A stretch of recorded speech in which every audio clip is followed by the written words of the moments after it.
Olá, meus amigos, é um prazer recebê-los aqui no nosso canal.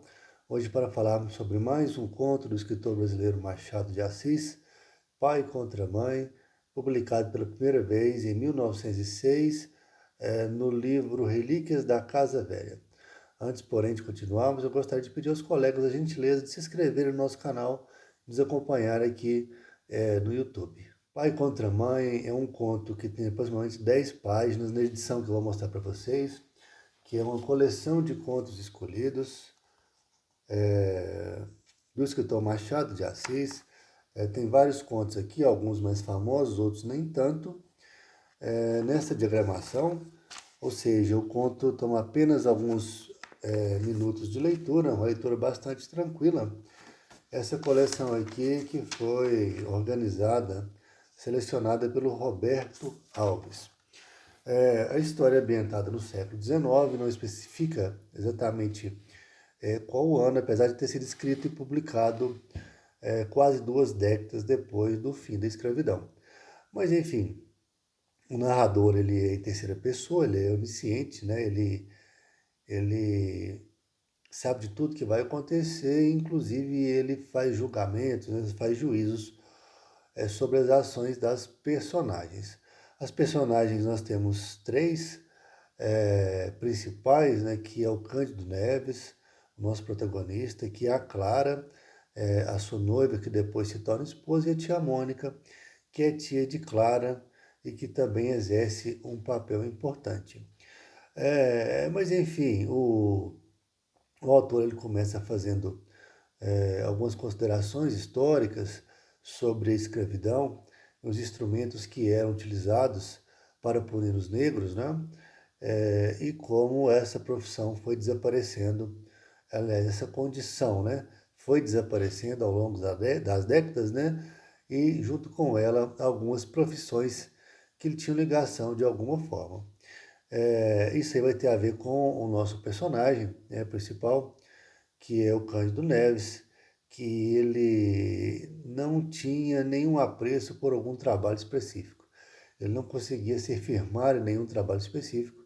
Ele tentou a profissão como tipógrafo, não conseguiu, depois um talhador, e várias profissões técnicas, né, que exigiam alguma habilidade, que exigiam que o sujeito perseverasse no seu aprendizado, ele acabava abandonando e sempre estava ligado a trabalhos temporários, trabalhos improvisados.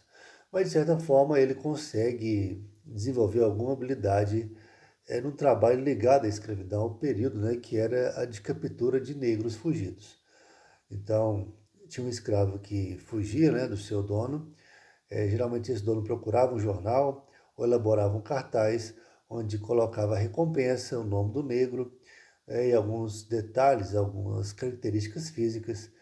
E tinha os caçadores, né, que saíam atrás desses negros para capturá-los, né, e receber a recompensa. Acho que difere um pouco da questão do Capitão do Mato, porque eles eram uma espécie de... O Capitão do Mato geralmente tinha um emprego fixo, né? Para algum latifundiário, alguma coisa nesse sentido, e já esse sujeito que capturava nas cidades, ele era uma espécie de freelancer, né? Alguma coisa nesse sentido. Mas enfim, o nosso protagonista, o Cândido, ele se apaixona pela a moça Clara, que era órfã e que vivia com a tia Mônica. As duas viviam num estado de pobreza, mas em razão das atividades que elas faziam, elas costuravam, né? Elas coziam, então elas conseguiam sobreviver. Os jovens, né, eles se apaixonaram, né, e se casaram, e logo a tia Mônica, ela previu que eles não teriam uma vida muito próspera, né, exatamente porque ela percebera que o jovem Cândido ele não tinha nenhum emprego fixo, né, então ele teria dificuldades para sustentar a casa. Mas enfim, eles são descritos todos os três, né, nos momentos que eles estavam juntos, com pessoas de bom temperamento, pessoas alegres, né, que faziam troça muitas vezes da própria desgraça, e acabavam que a vida ia seguindo, né? Pois eles se casam, eles se mudam para uma casa bastante simples e a, a jovem Clara acaba engravidando. E, e as coisas começam a ficar um pouco difíceis, né? Porque o trabalho começa a minguar, o Cândido ele, ele começa a ter menos sorte nas suas capturas, ele que no início de carreira, né, ele tinha assim muita sorte em encontrar esses negros fugidos, ele passou a ter dificuldades.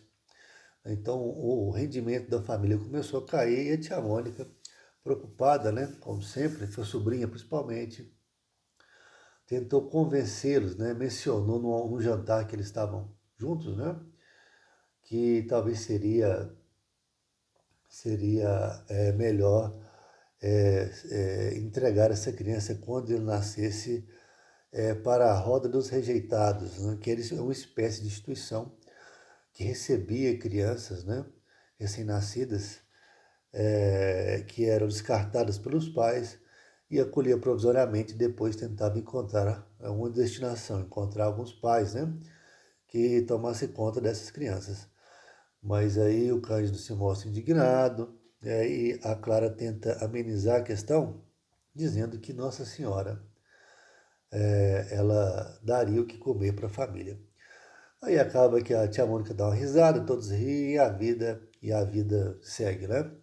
Porém, às vésperas da criança nascer, a situação de fortuna do casal aumenta muito, né? Ele quase não tem trabalho, ele já está com 5 meses de aluguel vencido. O senhorio vai até a casa dele, né? Ele exige que ele saia dentro de 5 dias e o Cândido acaba não protestando, né? Mas dizendo que fazendo uma promessa que ele ia conseguir o dinheiro. Mas acaba que ele não consegue. Ele não consegue, eles são expulsos de casa. Graças à intervenção da tia Mônica, eles conseguem morar de favor nos quartos do fundo, próximo a um estábulo de uma senhora que era viúva e era bem de condição, que por caridade cedeu esse espaço para eles viverem. E 2 dias depois de eles mudarem, acabou que a Clara dá à luz a um menino, né? Um menino que eles tantos queriam, eles queriam ter um filho do sexo masculino.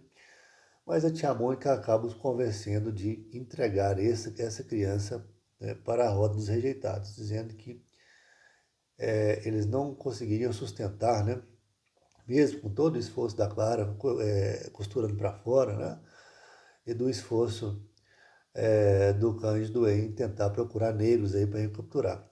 Aí acaba que ela os convence, a Clara já estava mais, digamos, conformada com a situação. Mas o Cândido estava indignado, né? Apesar de não demonstrar, né, publicamente essa indignação. Ele disse que ele mesmo ia entregar a criança, só que na noite anterior ele resolve fazer um último esforço e ele vai para os anúncios de jornais e procura aí o nome de vários negros, né? Sai à rua procurando por eles, mais nada, e um desses nomes chama a atenção dele, que é o nome de uma negra, de uma escrava que estava fugida, que eles ofereciam 100 mil réis pela recaptura. Então ele vai e procura o dono dessa escrava, conversa com ele, né, pega as informações e sai procurando por ela, mas sem sucesso. E acaba que ele volta para casa frustrado, né? Ele pega o seu garoto, embala seu garoto, o cobre e caminha com ele à noite para entregar ele para a roda, né, dos rejeitados. No caminho, ele avista uma negra caminhando por uma viela e, para sua surpresa, é a negra que ele havia procurado. E ele fica espantado, aí ele a vê entrando numa farmácia, depois vê ela saindo e ele vai nessa farmácia e pergunta por farmacêutico, né, informações, e ele confirma que de fato se tratava da negra que havia fugido. E ele, e ele vai, entrega o filho para o farmacêutico e fala: Olha para mim, que eu já volto. E sai correndo, né? Ele acaba capturando essa negra, ela resiste, ela se debate, mas ele amarra ela, né? Trazia uma corda no bolso da jaqueta E ela, pelo amor de Deus, não me leve embora, porque meu patrão, meu dono é violento e eu estou grávida. E realmente ela estava grávida, né? A gravidez relativamente avançada. Mas ele não quer saber, ele amarra ela e a conduz à força, né? Aos trancos e aos puxões. Bate na porta lá, chama pelo dono, que a vê e com muita felicidade vai receber a escrava, né? E ela resiste e os dois ali começam a dar pancadas nela, né? Principalmente o dono, para que ela se acalmasse, para que ela se submetesse. E ela cai no chão. E o dono arranca da carteira 2 notas de 50 mil réis e dá 100 mil réis, né? Que era a recompensa, para o Cândido, que recebe, né, totalmente eufórico. E quando ela olha ela caída no chão, em razão da violência que ela sofrera, ela sofre um aborto naquele momento, né? E expele já o feto sem vida.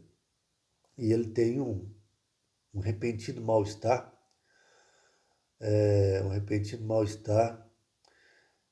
e sai dali com a sua recompensa, né? Volta até a farmácia, pega o filho, volta para casa, né, e conta as boas novas, né, para a mulher e para a tia Mônica, que havia capturado a escrava, né, e etc, e os detalhes. Aí ele lembra da mulher que abortou, né, que perdeu o seu filho ali, e ele recuperou o seu filho, e ele comenta, ele diz a seguinte frase, né, nem todas as crianças do mundo escapam. E aí o conto se encerra. E aqui nos cabe uma reflexão sobre a condição terrível, né, do escravo, especificamente do negro no Brasil, durante o período da escravidão, onde que ele era tratado simplesmente como uma propriedade, como um objeto, né? Especificamente no conto, ao ponto de a escrava que foi capturada, né? Ela grávida ter sido açoitada, espancada e abortado, expelindo seu feto, né, na frente dos seus algozes e não ter despertado nenhuma comoção, né, nenhum sentimento de empatia e de humanidade.